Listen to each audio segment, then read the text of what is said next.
والذين آتيناهم الكتاب يفرحون بما أنزل إليك ومن الأحزاب من ينكر بعضه قل إنما أمرت أن أعبد الله ولا أشرك به إليه أدعو وإليه مآب وكذلك أنزلناه حكما عربيا وَلَئِنِ اتَّبَعْتَ أَهْوَاءَهُمْ بَعْدَمَا جَاءَكَ مِنَ الْعِلْمِ مَا لَكَ مِنَ اللَّهِ مِنْ وَلِيٍّ وَلَا وَاقٍ۔ اور جنہیں ہم نے کتاب دی ہے وہ تو جو کچھ آپ پر اتارا جاتا ہے اس سے خوش ہوتے ہیں، اور دوسرے فرقے اس کی بعض آیتوں کے منکر ہیں۔ آپ اے نبی اعلان کر دیجئے کہ مجھے تو صرف یہی حکم دیا گیا ہے کہ میں اللہ کی عبادت کروں اور اللہ کے ساتھ کسی کو شریک نہ کروں۔ میں اللہ ہی کی طرف تمہیں بلا رہا ہوں اور اللہ ہی کی جانب رجوع کرتا ہوں۔ اور اسی طرح ہم نے اس قرآن کو عربی زبان کا فرمان اتارا ہے۔ اگر آپ نے اے نبی ان کی خواہشوں کی پیروی کر لی اس کے بعد کہ آپ کے پاس علم آ چکا ہے تو نہ اللہ کے عذابوں سے آپ کا کوئی حمایتی ملے گا اور نہ بچانے والا۔ سامعین، اب آیتوں کی تفصیل سماعت کیجیے۔ نزول قرآن سے خوشی ایمانداروں کو ہوئی ہے۔ جو لوگ اس سے پہلے کتاب دیے گئے ہیں اور وہ اس کے عامل ہیں، وہ تو قرآن کے آپ پر اے نبی اترنے سے شاداں و فرحاں ہو رہے ہیں، کیونکہ خود ان کی کتابوں میں اس کی بشارت اور اس کی صداقت موجود ہے۔ جیسے اللہ تعالیٰ نے سورہ بقرہ کی آیت نمبر 121 میں فرمایا، الذین آتیناہم الکتاب یتلونہ حق تلاوتہ، جس میں ہے کہ اگلی کتابوں کو اچھے طور سے پڑھنے والے اس آخری کتاب قرآن مجید پر بھی ایمان لاتے ہیں۔ اور آیت میں ہے کہ تم مانو یا نہ مانو اگلی کتابوں والے تو اس کے سچے تابع دار بن جاتے ہیں، کیونکہ ان کی کتابوں میں رسول اللہ کی رسالت کی خبر ہے اور وہ اس وعدے کو پورا دیکھ کر خوشی سے مان لیتے ہیں۔ اللہ تعالیٰ اس سے پاک ہیں کہ اللہ کے وعدے غلط نکلیں، اللہ کے فرمان صحیح ثابت نہ ہوں، پس وہ شادماں ہوتے ہوئے اللہ کے سامنے سجدے میں گر پڑتے ہیں۔ ہاں، ان جماعتوں میں ایسے بھی ہیں جو اس کی بعض باتوں کو نہیں مانتے، غرض بعض اہل کتاب مسلمان ہیں، بعض نہیں۔ تو اے نبی اعلان کر دیجئے کہ مجھے صرف واحد رب اللہ تعالیٰ کی عبادت کا حکم ملا ہوا ہے کہ دوسرے کی شرکت کے بغیر صرف اللہ ہی کی عبادت، اللہ کی توحید کے ساتھ کروں۔ یہی حکم مجھ سے پہلے کے تمام نبیوں اور رسولوں کو ملا تھا۔ اسی راہ کی طرف، اللہ ہی کی عبادت کی طرف میں تمام دنیا کو دعوت دیتا ہوں، اللہ ہی کی طرف سب کو بلاتا ہوں، اور اللہ تعالیٰ کی طرف میرا لوٹنا ہے۔ جس طرح ہم نے آپ سے پہلے نبی بھیجے، ان پر اپنی کتابیں نازل فرمائی، اسی طرح یہ قرآن جو محکم اور مضبوط ہے، عربی زبان میں جو آپ کی اور آپ کی قوم کی زبان میں ہے، اس قرآن کو ہم نے آپ پر نازل فرمایا۔ یہ بھی آپ پر خاص احسان ہے کہ اس واضح، ظاہر، مفصل اور محکم کتاب کے ساتھ آپ کو ہم نے نوازا۔ نہ اس کے آگے سے باطل نہ اس کے پیچھے سے آ کر اس میں مل سکے۔ یہ حکیم و حمید یعنی حکمت والے اور لائق تعریف اللہ تعالیٰ کی طرف سے اتری ہے۔ اے نبی صلی اللہ علیہ وسلم، آپ کے پاس علم ربانی آسمانی وحی آ چکی ہے۔ اب بھی اگر آپ نے ان کی خواہش کی ماتحتی کی تو یاد رکھیے کہ اللہ تعالیٰ کے عذابوں سے آپ کو کوئی بھی نہ بچا سکے گا، نہ کوئی آپ کی حمایت پر کھڑا ہوگا۔ سنت نبویہ اور طریقہ محمدیہ صلی اللہ علیہ وسلم کے علم کے بعد جو گمراہی والے راستوں کو اختیار کریں، ان علماء کے لیے اس آیت میں زبردست وعید یعنی ڈراوا اور دھمکی ہے۔ وَلَقَدْ أَرْسَلْنَا رُسُلًا مِّن قَبْلِكَ وَجَعَلْنَا لَهُمْ أَزْوَاجًا وَذُرِّيَّةً وَمَا كَانَ لِرَسُولٍ أَن يَأْتِيَ بِآيَةٍ إِلَّا بِإِذْنِ اللَّهِ لِكُلِّ أَجَلٍ كِتَابٌ يَمْحُو اللَّهُ مَا يَشَاءُ وَيُثْبِتُ وَعِندَهُ أُمُّ الْكِتَابِ۔ اور ہم نے آپ سے پہلے اے نبی بہت سے رسول بھیجے ہیں، اور ہم نے ان سب کو بیوی بچوں والا بنایا تھا۔ کسی رسول سے نہیں ہو سکتا کہ کوئی نشانی بغیر اللہ کی اجازت کے لے آئے۔ ہر مقررہ وعدے کی ایک لکھت ہے۔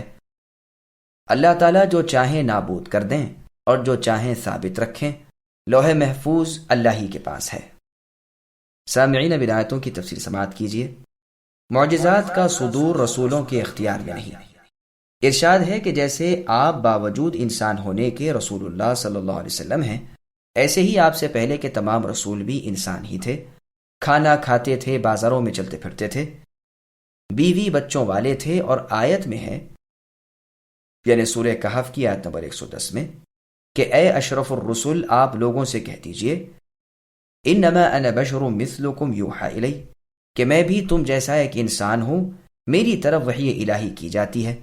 بخاری اور مسلم کی حدیث میں ہے، رسول اللہ صلی اللہ علیہ وسلم فرماتے ہیں کہ میں نفلی روزے رکھتا بھی ہوں اور نہیں بھی رکھتا، راتوں کو تہجد بھی پڑھتا ہوں اور سوتا بھی ہوں، گوشت بھی کھاتا ہوں اور عورتوں سے بھی ملتا ہوں، یعنی ان کے ساتھ جماع کرتا ہوں نکاح کر کے یا انہیں باندی بنا کر۔ جو شخص میرے طریقے سے منہ موڑے وہ میرا نہیں۔ پھر آگے اللہ فرماتے ہیں کہ معجزے ظاہر کرنا کسی نبی کے بس کی بات نہیں، یہ اللہ عز و جل کے ہاتھ کی چیز ہے، وہ جو چاہتے ہیں کرتے ہیں، جو ارادہ کرتے ہیں حکم دیتے ہیں۔ ہر ایک کا مقررہ وقت اور معلوم مدت کتاب میں لکھی ہوئی ہے، ہر چیز کی ایک مقدار معین ہے۔ کیا تمہیں معلوم نہیں کہ زمین و آسمان کی تمام چیزوں کا علم اللہ تعالیٰ کو ہے؟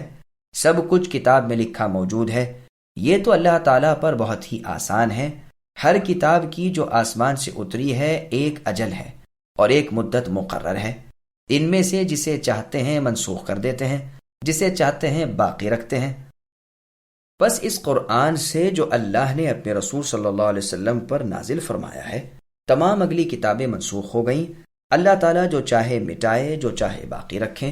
سال بھر کے امور مقرر کر دیے، لیکن اختیار سے باہر نہیں، جو چاہا باقی رکھا، جو چاہا بدل دیا، سوائے شقاوت و سعادت، حیات اور ممات کے، یعنی کسی کا بدبخت ہونا اور خوشبخت ہونا، زندگی اور موت کے، ان سے فراغت حاصل کر لی گئی ہے، جیسا کہ تفسیر طبری میں یہ بات موجود ہے۔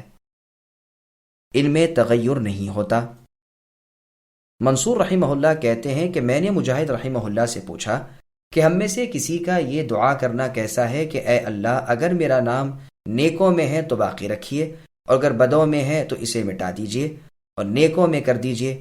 آپ نے فرمایا یہ تو اچھی دعا ہے۔ سال بھر کے بعد پھر ملاقات ہوئی یا کچھ زیادہ عرصہ گزر گیا تھا تو میں نے ان سے پھر یہی بات دریافت کی۔ آپ نے انا انزلناہ فی لیلۃ مبارکہ یعنی سورہ دخان کی آیت نمبر 3 تا 4 کی تلاوت کی اور فرمایا لیلۃ القدر میں سال بھر کی روزیاں تکلیفیں مقرر ہو جاتی ہیں، پھر جو اللہ تعالیٰ چاہے مقدم مؤخر کرتے ہیں۔ ہاں، خوشبختی اور بدبختی کی کتاب نہیں بدلتی۔ شقیق ابن سلمہ رحمہ اللہ اکثر یہ دعا کیا کرتے تھے کہ اے پروردگار، اگر آپ نے ہمیں بدبختوں میں لکھا ہے تو اسے مٹا دیجئے اور ہماری گنتی نیکوں میں لکھ لیجئے، اور اگر آپ نے ہمیں نیک لوگوں میں لکھا ہے تو اسے باقی رکھیے۔ آپ جو چاہیں مٹا دیں اور جو چاہے باقی رکھیں، اصل کتاب آپ ہی کے پاس ہے۔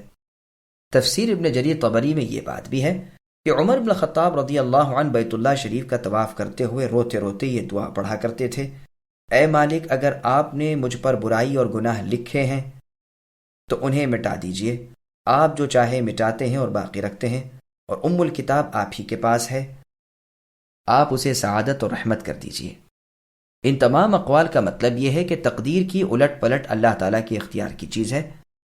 چنانچہ مسند احمد میں ہے کہ رسول اللہ نے فرمایا بعض گناہوں کی وجہ سے انسان اپنی روزی سے محروم کر دیا جاتا ہے، اور تقدیر کو دعا کے سوا کوئی چیز بدل نہیں سکتی، اور عمر کی زیادتی کرنے والی بجز نیکی کے کوئی چیز نہیں۔ سنن نسائی اور ابن ماجہ میں بھی یہ حدیث ہے، اور صحیح حدیث میں ہے کہ صلہ رحمی عمر بڑھاتی ہے، جیسا کہ بخاری اور مسلم میں ہے۔ بقول قتادہ رحمہ اللہ یہ آیت مثل آیت ما ننسخ کے ہے، یعنی جو چاہے اللہ تعالیٰ منسوخ کر دیں، جو چاہے باقی اور جاری رکھیں۔ مجاہد رحمہ اللہ فرماتے ہیں کہ جب اس سے پہلے کی آیت اتری کہ کوئی رسول بغیر اللہ تعالیٰ کے فرمان کے کوئی معجزہ نہیں دکھا سکتے، تو قریش کے کافروں نے کہا پھر تو محمد صلی اللہ علیہ وسلم بالکل بے بس ہیں، کام سے فراغت حاصل ہو چکی ہے۔ بس انہیں ڈرانے کے لیے یہ آیت اتری کہ ہم جو چاہیں نوپید کر دیں۔ ہر رمضان میں نوپید ہوتی ہے، پھر اللہ جو چاہتے ہیں مٹا دیتے ہیں، جو چاہتے ہیں ثابت رکھتے ہیں، روزی بھی تکلیف بھی دیتے ہیں اور تقسیم بھی۔ حسن بصری رحمہ اللہ فرماتے ہیں جس کی اجل آ جائے چل بستا ہے، نہ آئی ہو رہ جاتا ہے، یہاں تک کہ اپنے دن پورے کر لے۔ ابن جریر رحمہ اللہ بھی اس قول کو پسند فرماتے ہیں، حلال حرام اللہ کے پاس ہے، کتاب کا خلاصہ اور جڑ اللہ ہی کے ہاتھ میں ہے، کتاب خود رب العالمین کے پاس ہی ہے، ابن عباس رضی اللہ عنہما نے کعب رحمہ اللہ سے ام الکتاب کی بابت دریافت کیا تو کعب رحمہ اللہ نے جواب دیا کہ اللہ تعالیٰ نے مخلوق کو اور مخلوق کے اعمال کو جان لیا، پھر کہا کہ کتاب کی صورت میں ہو گیا۔ ابن عباس رضی اللہ عنہ فرماتے ہیں ام الکتاب سے مراد ذکر ہے، واللہ اعلم۔